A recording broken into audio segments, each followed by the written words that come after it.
تو الحمدللہ سبحان اللہ صلاح اور الحمدللہ کہیں اور سبحان اللہ پڑھیں. پھر جب وہ اڑنے لگے، اب اڑنے لگ گیا ہے تو اب کشتی کے جیسا ہو گیا ہے. جیسے کشتی پانی پہ تیرتی ہے، یہ بھی فضا میں تیر رہا ہے. تو پھر کشتی والی دعا الگ سے پڑھو، بسم اللہ مجریہا و مرساہا، جو 12ویں پارے میں آئی ہے حضرت نوح علیہ السلام کے بات ہے. تو فرمایا یہ دعا پڑھو، اللہ کی قدرت کو اپنے سامنے رکھو، آخرت کو یاد رکھو. یہاں تک اللہ نے اپنی قدرت کو بیان فرمایا، اور اللہ اپنی قدرت کو اس لیے بیان فرماتا ہے یہ بتانے کے لیے کہ یہ جو چیزیں کی جا رہی ہے یہ کوئی اور نہیں کر سکتا ہے، وہ اللہ ہی کر سکتا ہے. جب اللہ ہی کر سکتا ہے پھر معبود بھی، عبادت کے لائق بھی وہی ہے. آگے اس لیے اللہ تعالیٰ نے شرک کی مذمت بیان کی. سب کچھ کرنے والا، اسباب پیدا کرنے والا، سواریاں تمہارے لیے مہیا کرنے والا، سواریوں کو تمہارے لیے تابع فرما بردار بنانے والا تو اللہ ہے، لیکن پھر تم شرک کرنے لگ جاتے ہو. وَجَعَلُوا لَهُ مِنْ عِبَادِهِ جُزْءًا، لوگوں نے اللہ کے بندوں میں سے اللہ کے لیے حصہ بنا دیا. حصہ بنانے ہی کو تو شرک کہتے ہیں، بھاگیداری، شرک، پارٹنرشپ، اللہ کا پارٹنر بنا دیا. ان الانسان لکفور مبین، بے شک انسان بڑا ہی کھلا ناشکرا ہے. سب سے بڑی ناشکری یہ ہے کہ انسان شرک کرنے لگ جائے، توحید کا منکر ہو جائے اور اللہ کی توحید میں ملاوٹ اور آمیزش کرنے لگے. اللہ نے اپنے بندوں کو تو بندہ بنایا ہے اور انسانوں نے ان کو اللہ کی توحید کا حصہ بنا دیا، اللہ کا بھاگیدار بنا دیا. آپ دیکھیں جتنی بھی قومیں ہیں وہ اسی طرح شرک کرتی ہیں. عیسائیوں نے حضرت عیسیٰ علیہ السلام کو اللہ کی خدائی میں، الوہیت میں بھاگیدار بنا دیا ہے. یہودیوں نے حضرت عزیر علیہ السلام کو بنا دیا ہے. اور دنیا کی مختلف قومیں، کسی نے اللہ کی بیٹی بنایا، کسی نے اللہ کا بیٹا بنا لیا. یہ سب بھاگیداری کی شکلیں ہیں، شرک کی شکلیں ہیں. اللہ فرماتے ہیں اتخذ مما یخلق بنات واصفاکم بالبنین.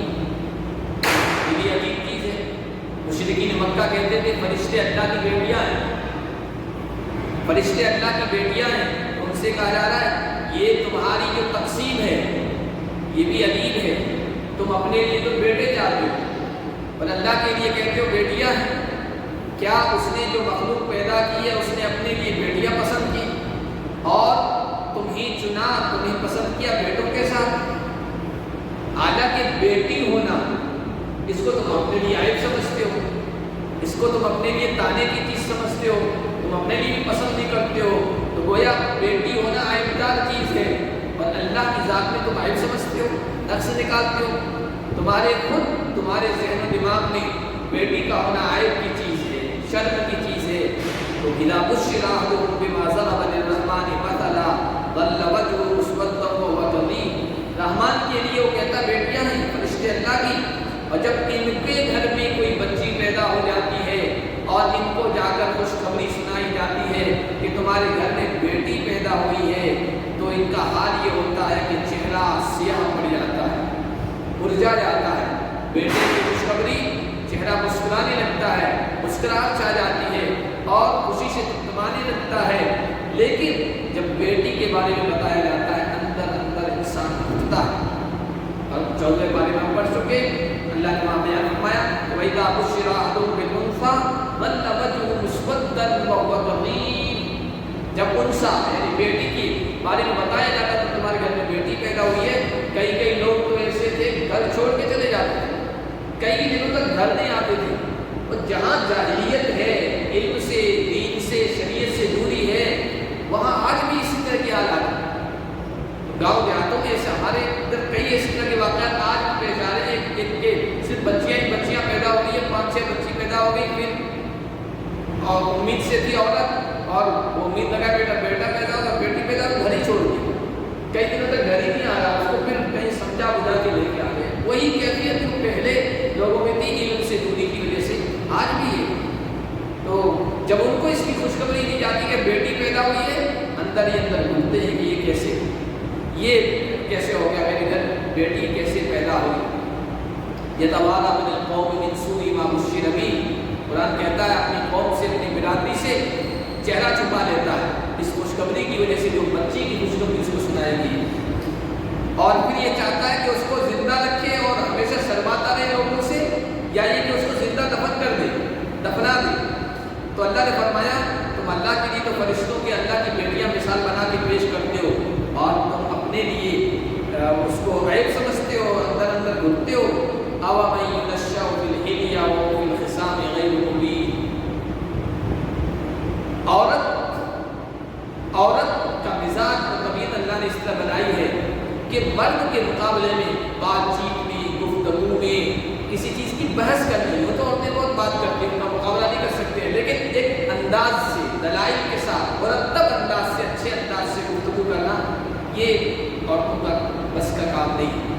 مردوں کو تو آپ نے دیکھا ہوگا، تقریر، بیان اور بھاشن ہر طرح کے، کسی کہیں بھی چلے جائیں، کسی بھی مذہب کے اچھے انداز سے کرتے ہیں، لیکن عورتیں بیان کرنے والی ہو، ڈیبیٹ کرنے والی ہو، اچھے انداز سے ایسا بہت کم ہوتا ہے۔ وہ جو ہے نا مرتب انداز سے، منظم انداز سے بات نہیں کر سکتی ہے، اور نہ دلائل میں اتنی مضبوط ہوتی ہے۔ تو اللہ نے فرمایا وہ ذات جو زیورات میں پڑتی ہے، عورتوں کا شوق ہے، ذوق ہے کہ وہ زیور پسند کرتی ہے، اور زیور جو پسند کرتا ہے اس میں نزاکت آ جاتی ہے، اور نزاکت ایک طرح کا ذوق ہے، ایک طرح کی کمزوری ہے، اس میں پھر بہادری نہیں پیدا ہو سکتی ہے۔ اس لیے مردوں کے لیے اسلام میں سونا اور چاندی ہر طرح کے زیورات کو منع کر دیا گیا، ان کے لیے ہتھیار زیور ہے، اور وہ یہ زیورات پہننے لگ جائیں تو پھر وہ عورتوں کی صفت ان میں آ جائے گی، نزاکت آ جائے گی، اور خوشحالی اور طرف آ جائے گا، پھر وہ بہادری نہیں پیدا ہوگی، بہن پیدا ہوگا، کمزوری، ذوق پیدا ہوگی۔ تو فرمایا تم زیورات میں پلتی ہے اور بحث میں بھی وہ واضح نہیں ہے، اچھے انداز سے گفتگو نہیں کر سکتی ہے، اکا دکا کوئی عورت نکل جائے الگ بات ہے، وہ نہیں، لیکن جو بات کہی جاتی ہے وہ اکثریت کے اعتبار سے، اکثر یہ ہے مرد اچھے انداز سے گفتگو کر سکتے ہیں، بات کو سلیقے سے کہہ سکتے ہیں، عورتوں میں یہ چیز کے امتیاز نہیں ہوتا ہے۔ وَجَعَلُ الْمَلَائِكَةَ الَّذِينَ هُمْ عِبَادُ الرَّحْمَنِ إِنَاثًا، انہوں نے فرشتوں کو جو رحمان کے بندے ہیں لڑکیاں بنا لیا اللہ کی، حالانکہ فرشتے کون سی جنس سے ہیں، مرد ہیں یا عورت ہیں؟ بھائی جس طرح زمین اور آسمان میں کوئی یہ نہیں کہ یہ نر ہے مادہ ہے، اس کے بارے میں کوئی تفصیل نہیں ہے، تو فرشتوں کے بارے میں بھی کوئی تفصیل نہیں ہے، الگ ہی مخلوق ہے، نہ ان کو ہم نر کہہ سکتے ہیں نہ مادہ کہہ سکتے ہیں، انسانوں سے الگ ایک مخلوق ہیں۔ تو یہ کہہ رہے ہیں کہ یہ فرشتے اللہ کی بیٹیاں ہیں، یہ انعام ہیں، یہ عورتیں ہیں، اللہ فرما رہے ہیں یہ اللہ پر بہت بڑا تہمت ہے، الزام ہے، اللہ پر تہمت ہے۔ اشہدوا خلقہ، تم اتنے پختہ طریقے سے، اتنے یقین کے ساتھ کہہ رہے ہو کہ یہ اللہ کی بیٹیاں ہیں، کیا اللہ جب ان کو پیدا کر رہا تھا تم وہاں حاضر تھے؟ اللہ جب ان کی تخلیق کر رہا تھا، پیدا کر رہا تھا، تم وہاں موجود تھے کہ دیکھ رہے ہو کہ یہ مرد ہیں یا عورتیں ہیں؟ ستکتب شہادتہم، یاد رکھو یہ تمہاری گواہی لکھی جا رہی ہے، تم یہ جو کہہ رہے ہو یہ بیٹیاں ہیں اللہ کی اور یہ عورتیں ہیں، وَيُسْأَلُونَ، کل قیامت کے دن پوچھا جائے گا، دلیل طلب کی جائے گی، اپنے اس دعوے پر دلیل لے آؤ، اور دلیل پیش نہیں کر سکو گے تو پھر عام انداز میں جیسے ہم کہتے ہیں دلیل نہیں پیش کر سکے، ثابت نہیں کر سکے تو پھر جوتے کھانے پڑیں گے، اللہ کے عذاب کا سامنا کرنا پڑے گا، اللہ اسے چھوڑے گا نہیں۔ وَقَالُوا لَوْ شَاءَ الرَّحْمَنُ مَا عَبَدْنَاهُمْ مَا لَهُم بِذَلِكَ مِنْ عِلْمٍ إِنْ هُمْ إِلَّا يَخْرُصُونَ۔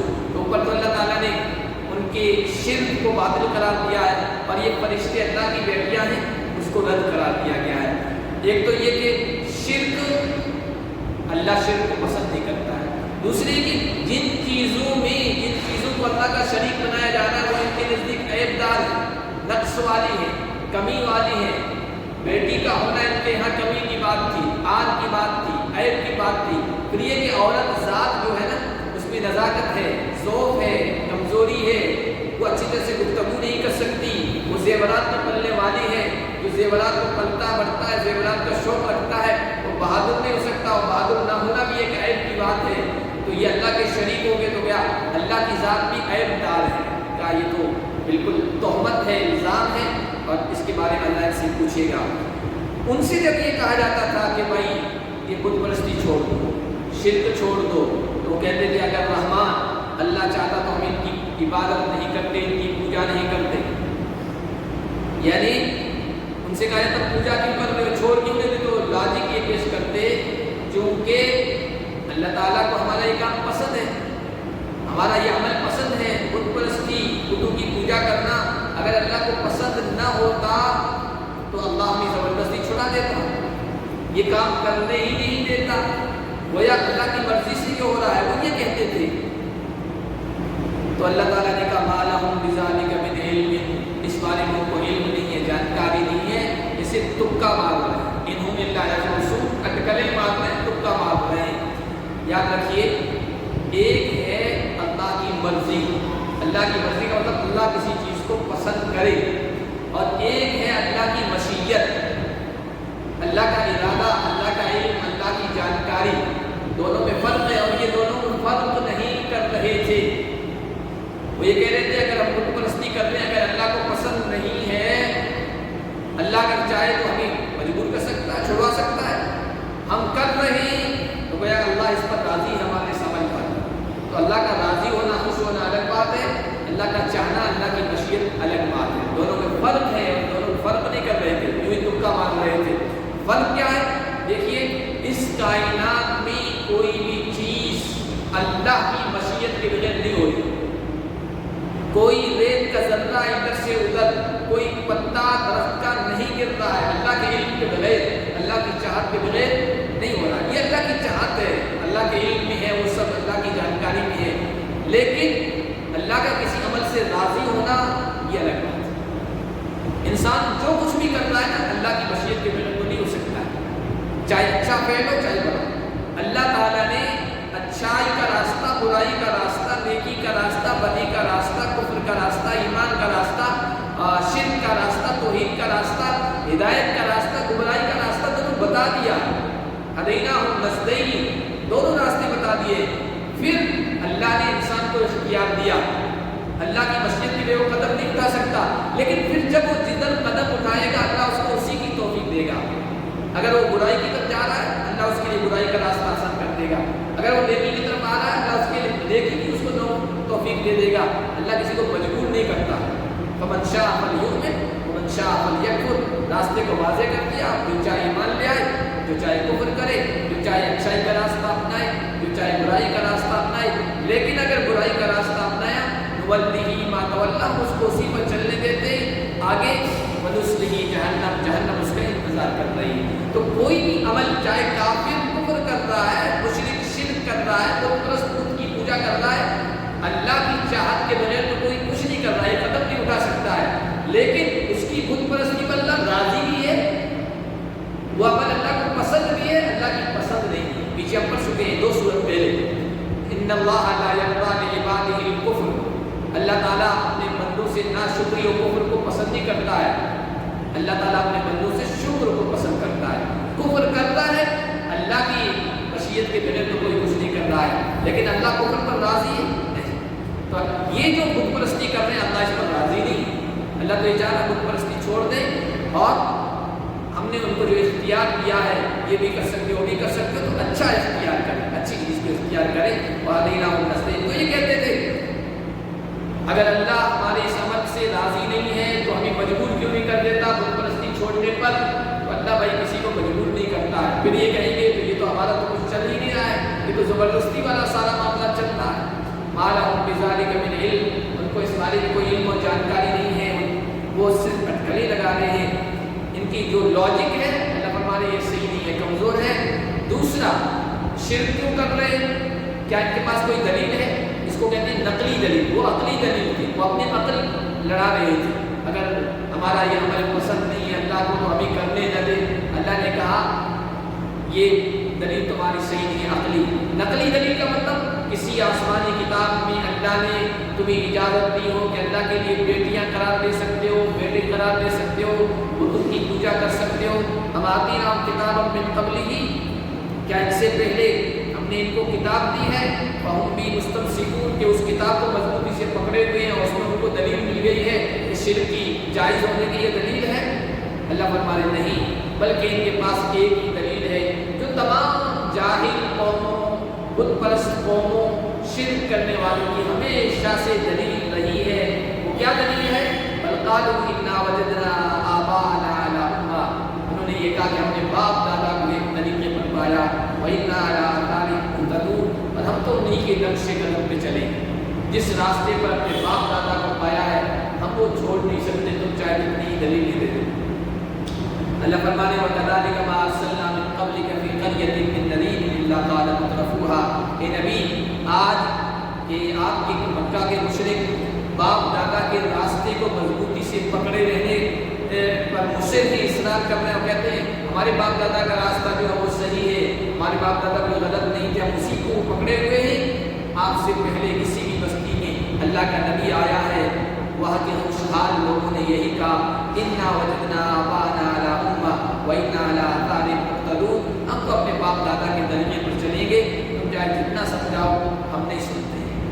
قال اولو جئتکم بأہدی مما وجدتم علیہ آباءکم، اللہ کے نبی نے کہا کیا تمہارے باپ دادا کے دین اور دھرم سے بہتر دین اور ان کے راستے سے بہتر راستہ میں تمہیں دکھاؤں تب بھی تم اپنے باپ دادا کے طریقے کو پکڑے رہو گے، میری بات کو نہیں مانو گے؟ تو انہوں نے کہا کہ ہم تمہاری بات کی طرف توجہ ہی نہیں کرنا چاہتے، سننا ہی نہیں چاہتے، ہمیں مت سناؤ۔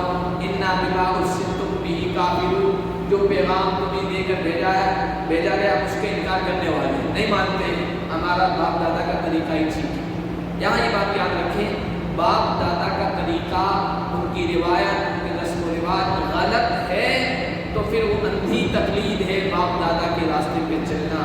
اگر باپ دادے صحیح تھے اور پھر کوئی کہہ رہا ہے کہ میں تو اپنے باپ دادا کے طریقے پہ جمع رہوں گا تو یہ کوئی غلط چیز نہیں ہے۔ حضرت یوسف علیہ السلام کا جب واقعہ بیان ہوا ہے، جب وہ جیل گئے، جیل میں لوگوں کو سمجھایا اللہ کی توہین، شرک کی برائی، انہوں نے وہاں ایک جملہ کہا ہے کہ بھائی یہ تم شرک میں مبتلا ہو، میں یہ پسند نہیں کرتا، میں اس سے دور ہوں، میں تو انی ترکت ملت قوم لا یؤمنون باللہ، جو اللہ پر ایمان نہیں رکھتے، جو قوم اللہ پر ایمان نہیں رکھتی ہے، اللہ کی انکاری ہے، آخرت کی انکاری ہے، میں نے ان کا راستہ چھوڑ دیا، ان کا دھرم چھوڑ دیا ہے۔ واتبعت ملت آبائی ابراہیم واسحاق ویعقوب، میں نے اپنے باپ دادا ابراہیم، اسحاق، یعقوب کے طریقے کو اپنایا، اس کو میں مضبوطی سے پکڑنے والا ہوں۔ اب چونکہ یہاں باپ دادا صحیح تھے اس وجہ سے انہوں نے کہا، غلط ہے تو پھر وہ تو باپ دادا کی دامن کو مضبوطی سے پکڑانا وہ اندھی تقلید ہے، اندھا دھند انسانوں پر چلتا ہے اور اس کو مضبوطی سے تھامے رہتا ہے۔ اللہ نے فرمایا ہر بستی میں جب نبی آیا ہے وہاں کی بستی والوں نے، خاص طور پر ان کے جو بڑے لوگ تھے، خوشحال لوگ، مالدار لوگ، وہی مخالفت میں پیش آگے رہتے، انہوں نے کہا ہم نہیں مانتے، تم کسی اور کو پیغام جا کے سناؤ، ہمارے باپ دادا بیوقوف تھوڑی تھے ہم ان کے راستے کو چھوڑ دیں۔ اللہ نے فرمایا پھر ہم نے ان سے انتقام لیا، بدلہ لیا نبیوں کی تکذیب کا۔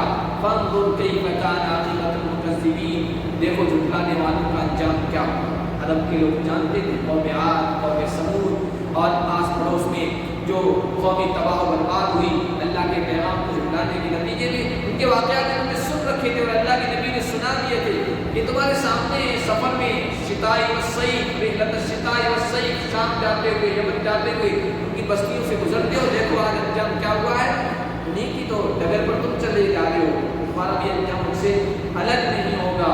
اور آگے کہا کہ اگر باپ دادا ہی کے راستے پر چلنا تو ہم باپ دادا کے راستے کو مضبوطی سے پکڑے رہیں گے، تو بھائی آ جاؤ پھر میں تمہیں بتاتا ہوں تمہارا اصل باپ کون ہے، تمہارا اصل دادا کون ہے۔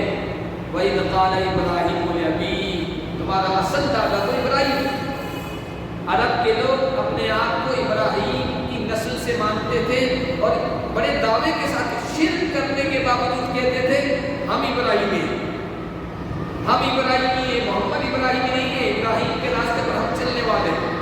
یہ تیسرے پارے میں آیا، مشرک کہتے تھے ابراہیم ہمارے، یہودی کہتے تھے ابراہیم ہمارے، عیسائی کہتے تھے ابراہیم ہمارے۔ اللہ تعالیٰ نے جواب کیا ما کان ابراہیم یہودیا ولا نصرانیا ولکن کان حنیفا مسلما، نہ یہودی تھے نہ نصرانی تھے، سب سے کٹ کر ایک اللہ کی طرف ہو جانے والے تھے۔ ما کان من المشرکین، وہ مشرک تو تھے ہی نہیں، مشرکوں کے خلاف سب سے زبردست کام جس نے کیا وہ ابراہیم تھے۔ توحید پر جنہوں نے کام کیا ان کے سردار، ان کا جھنڈا حضرت ابراہیم کے ہاتھوں تھا۔ تمہارا اصل دادا تو وہ ہے، ہمارا اصل باپ تو ابراہیم ہے جس نے مکے کے اندر توحید کے جھنڈے گاڑ دیے، ایک اللہ کا گھر بنایا، اس کی عبادت کی طرف لوگوں کو بلایا، پھر اس کی نسلوں تک توحید چلتی رہی ہے، اور پھر آگے شرک کیسے ہوا